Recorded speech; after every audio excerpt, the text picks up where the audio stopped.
All right, guys, what's up? My name is Sadie, and this is Carlos, my dad, and this is episode 3 of Face It. You guys know why we do these episodes already, hopefully by now. We're basically here just to, give you some thought-provoking ideas that are hopefully going to nudge you in the right direction. That's right. Today's episode, guys, is on tapping into the better version of you. There's a version inside of you that you need to pull out, that you know you should be doing something and you're not doing it. You tell yourself you're going to start something, you don't start. So today's topics is going to geared around that so that your life can get better. Facts. Okay, let's get into it. All right. So there's a story that you tell yourself every day. You know, when you when you tell yourself, I want to improve my life, I want to have a better quality of life, I want to get healthier, I want to drop some weight, I want to get a promotion at work, you have to make sure that you look at the storyline, because for every single person, we're living a movie and we're the main character. And so with that being said, you're like, okay, let me take a step back and see, what am I telling myself every day? I wake up in the morning, what's my ritual? You really start to dissect your day, your thoughts. And once you do that, you're like, okay, it's giving me this result. Then the question is, do I like the result that I'm getting? And if you don't, then you need to make some changes, okay? So one of the starting points that I like to start all the time, and I can tell you because in a time of my life, it's happened twice where, when I was in heroin addiction, I lost myself. When I started to rehabilitate myself back in Puerto Vallarta with my Uncle Carlos, hi, Uncle. I remember thinking, all right, I'm out of shape, I don't feel good. Let me start exercising, let me start working out. So I started there. I was like, if I can make my vessel, my body, treat your body like a temple and not a woodshed, I was like, you know what? I'm going to start exercising. So I did that. I started exercising, eating better. And little by little, I started to feel better. My mindset shifted because I felt better. I felt that I can do better. Yes. Yeah, I was actually going to ask that. Would you say that because you felt healthier that everything else would start to get better? Yeah, I did feel that. I felt that if I can start with me and start to make myself healthier, that my life would get healthier. And I know that sounds very corny perhaps, but it's true. So that's where I started. So for all of you out there, if you're at a place right now, you're like, man, I want to improve in these areas, the first place to start that is the safest is your body. Because think about it. It's like if you don't feel good, if you wake up tired, you wake up exhausted, you go to sleep tired, so the odds of you, finding that life that you're after is going to be, it's just tough. You're creating resistance for yourself because your body doesn't feel good. So you always want to start there. That's my advice. Now you might say, well, where do I start? I haven't been working out. I haven't been exercising. I always say, start with just walking around the block. I've been saying that for years. Walk around the block. Do that every day, at least 5 times a week. As you're doing that, what's happening? As you're doing that, you're telling yourself, hey, I don't remember walking around the block at 8 a.m. This feels different. So you start to do different things and you'll start to get different results. And it's those little things. The minors become the majors. So here's an example. Let's say there is 100 people in front of us, right now in front of you, and we were to ask the question, how many of you know that you should be healthier or get healthier? Raise your hand. Everybody would raise their hand. Everybody would say yes. And this is why I say this is the safest place to start. Start with you and start with your health. Yeah, and so another thing that I wanted to add onto what he's talking about is usually we're aware of that we have to do these specific things to get a certain goal, right? Most of us really do know at least how to start, but we usually don't do it because we feel insecure, we feel like we can't, or if something's holding us back or for whatever reason or another. And if you really look at insecurity and what it's meant to do, is it's meant to make you feel like you can't do something. It's kind of okay, let's pretend you're in a toxic relationship and the person is gaslighting you. What does gaslighting mean? Gaslighting means to make you think something that is really crazy, but that it's actually true, right? So you yourself do that to yourself. You start to brainwash yourself, and you start to be like, oh, well, I can't do it because this, and this, and this. So now you have a million reasons to not do something, And so this kind of relates to the previous episode. Is like the longer you wait to do something, the more reasons you give yourself to not do it. And so I think the best way to get over that insecurity, to start to jump into the things that you're going to do, is to do things that will make you feel not insecure. To do things to make you like feel confident. So one of the reasons you feel insecure is because of the failed promises. You promised yourself you're going to do something. You told yourself, we're going to do this today, and then you don't do it. So after a while, you're breaking the promises that you're making to yourself. So if this were to be, let's say a friend of yours tells you, hey, I'll see you at 8 p.m., and he doesn't show up. Or you say, I'll see you for lunch at 1 p.m., and he doesn't show up, or she doesn't show up. After a while, you're not going to trust that friend, right? And you might say, you know what, I'm not going to talk to that person anymore. So, but what happens when we are breaking the promises to ourselves? After a while, this becomes a habit, and you allow it. And as you allow it, you start to marinate in that pain, in depression, in sadness. Maybe you feel overweight and overwhelmed. So you start to soak in this. And so to remove yourself is to confront yourself. And I've been saying this for years. It's difficult. It's not easy, but it is possible. And that's what you need to focus on. Yeah, and so here's like an added layer to that is like, I don't know if you guys think this, but I feel like this is like a popular notion where, and it's popular on social media, I see it all the time, where somebody's not happy with where they're at, and they think that because they're not happy with their situation, that they have to now like hate themselves, or that they have to not like themselves and use that dislike and that hate to fuel the progression forward. But it's like really, you shouldn't do that, because now you are putting hate, dislike, and just like negativity into the process that's supposed to be a good thing, right? So why would we want to put negativity into a good thing? You should be happy with yourself, but you can also still acknowledge that there are things to work on, because two things can be true at once, and actually life is always two things that are true at once. There's never one side to a story. There's usually like, what is it, like 3 sides to a story or something? Like what's the saying? So yeah, you don't have to hate yourself, basically. You can be absolutely enamored with yourself, but still be like, you know what? Give yourself enough grace to be like, hey, I have this and this and this to work on, but it's okay because I'm learning, and we're gonna get there. Have you heard of that study where they asked the question, what would make more of an impact in your life if you were to think more positive or less negative? Oh, no, I haven't. Yeah, so that was really interesting, because it speaks about that if you want your life to improve, if you want it to really move the needle and see improvement and progress and evolution in your life, what would be better? Should I think more positive, right? Or should I think less negative? And the answer to that was less negative. It's crazy. I mean, when you hear this a lot of the times, and some of this information, it gets redundant. You're like, you hear it so much that it's almost like it's not that you don't believe it, but you don't quite digest it. Like could you say like, where you believe it, but you don't believe it for yourself? Yeah. Like where you have faith in everybody else, but not you? Yeah, that's partly, definitely, you're right. And so like they say, for example, we have about 70,000 thoughts every day. And every single day, those thoughts are repetitive. So if those thoughts are the same, then more than likely we're going to be living the same life. Sometimes maybe you're heartbroken, maybe you lost a loved one, maybe you were a victim of something, right? And so you victimize yourself. And even though it's that person's fault or whatever, but you're giving your power away. And so when you want to change the narrative of your life to see a different result, this is where you have to be very careful what you're thinking. So I have a question. When you were leaving heroin, like, that's the drug that people just don't leave. And that's the drug that's what, like, isn't it like, I don't know how many times more addictive than everything else? It's extremely addictive. So, like, was that like a switch? Like, did you go from negative to positive? Like, how did you do it? I think, and that was obviously a difficult thing for me, but I remember researching it. I remember at first I researched, like, what are the odds? I literally Googled, what are the odds of a person leaving heroin?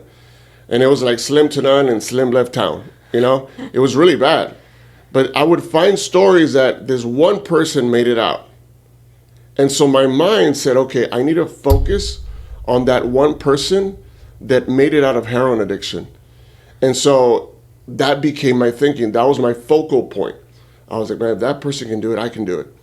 And so what did they do? Did you have support? Yes, I was very fortunate. I had the support of my sister. Honestly, I'm alive partly because of my sister. She held on to me through the whole time. When I was homeless for a bit, she held on to me. My mom, my uncle Carlos Medina. For some periods of his life, he was a drug counselor. Oh, So wow. he happens to be my uncle, and he happens to be very funny and humorous. So he was part of my rehabilitation in Puerto Vallarta. But again, the focus was, it's possible. I can make these changes. And so when I made that decision to say, I'm going to focus on the fact that I can change, it didn't mean that I wasn't going to relapse or that I was going to trip and fall, because that does happen. A lot of people think that the moment they say, well, I'm going to start doing this, that all of a sudden life gets better. No. As soon as you say you're going to change, resistance comes your way. And the whole point of that resistance is to say, it's almost like, oh yeah, let's see how serious you are. Do you really want to change? And then, boom, things start to happen. Like if you're in a diet, I'm going to diet, I'm going to eat better. And all of a sudden you see an ad on donuts, right? Or you're driving by a burger place and you're like, so that's a test. How serious are you about these changes you want to make? So for me, when I left heroin, that's what I did. I focused on the positive. I watered it. I planted flowers. It grew. I got rid of anything negative that was trying to affect me at that time. And I kind of fortified myself. I became a fortress of positive energy, inspiration, motivation. Sometimes the person that speaks in our head is negative. Mm-hmm. Like the Carlos at that time was affecting Carlos. So right now for you may be affecting you. And so if you can't get rid of you, what do? For me, I started to listen to positive podcasts like this one. Or I would listen to Tony Robbins, Les Brown, Wayne Dyer, and the list goes on and on and on, to deactivate my negative thinking to allow me to change. So I had another question. Mm-hmm. At any point, did you ever relapse? Because I feel like it's more about the trend. Like you just said, It doesn't mean that you're not going to fall back, but it just means on how bad do you want this? Are you going to keep going? Yeah, actually I relapsed a lot. In the 3 years that I was in heroin addiction, I actually relapsed. I went to 4 rehabilitation centers. Okay. So one was in Guadalajara, was in Cancun, Monterrey, and the last one, I made it out with my uncle.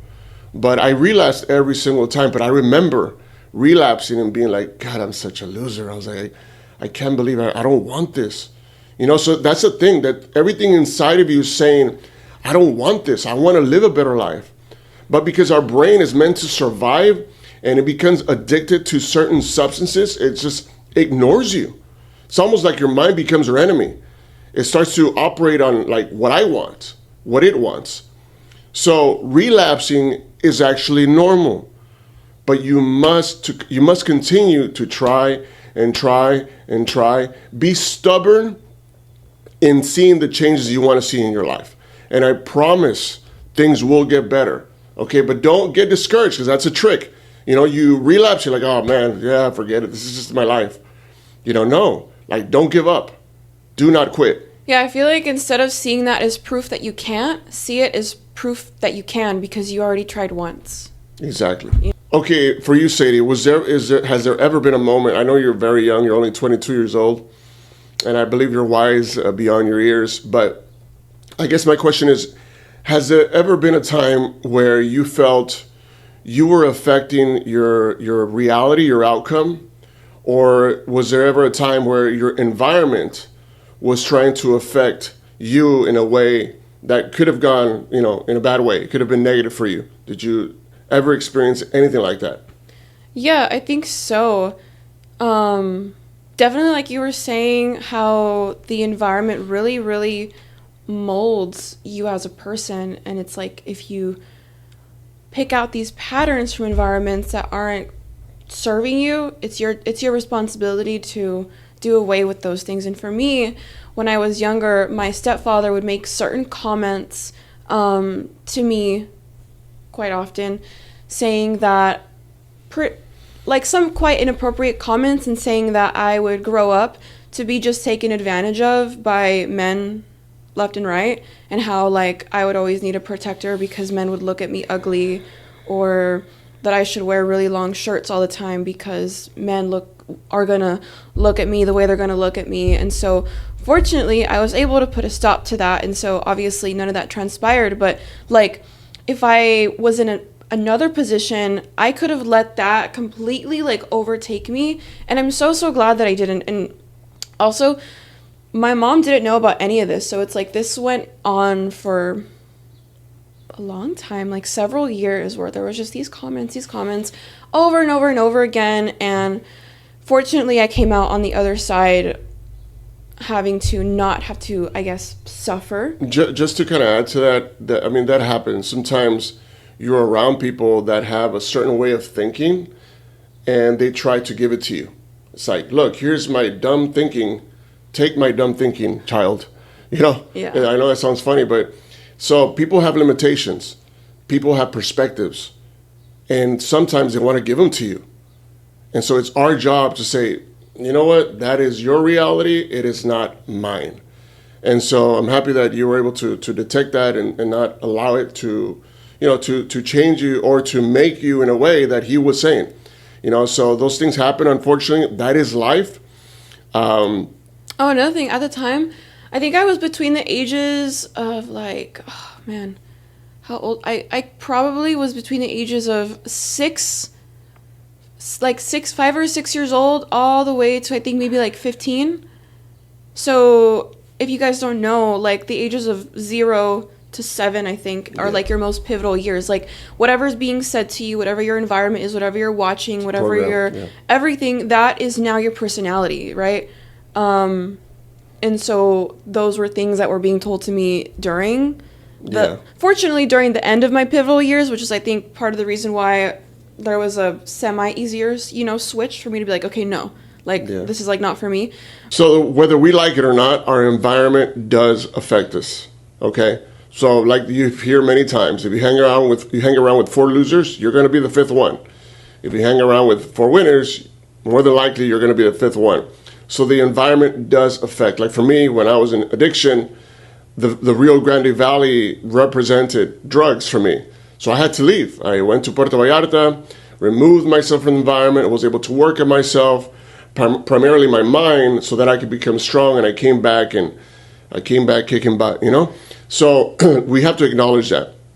So yeah, and then to add also, like this, what he just said can apply to I think every single person. Not one of us has not been victim to this. So we wake up at 6 a.m. every day. Example, you brush your teeth, you get ready for work, you make your coffee, you drive to work, drop off the kids, go to work, do the same thing at work every day, take the same exact route home, watch TV, go to sleep. You do that every single day. And so sometimes that exact routine that you're doing every single day is your crutch. And so in the way that he had to literally leave the valley, leave the city in order to fix the problem, which was to get off heroin, then you have to also change your daily habits. That's right. And how you do that, just to add to that, the approach you take is also very important. So, for example, I want to get healthier. Why? Because I want to have more energy. You know, sometimes we think, because you feel, they're like, I feel old, and they're like 30 or 40 years old. That's not old.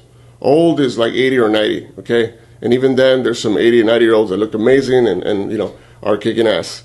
So the approach is important. Obviously, I was a fitness trainer for almost 20 years plus. And so I remember talking to my clients and saying, look, the approach you take to getting healthier is very important. Most of the time, we're going to have a strong mind. You say, you know what?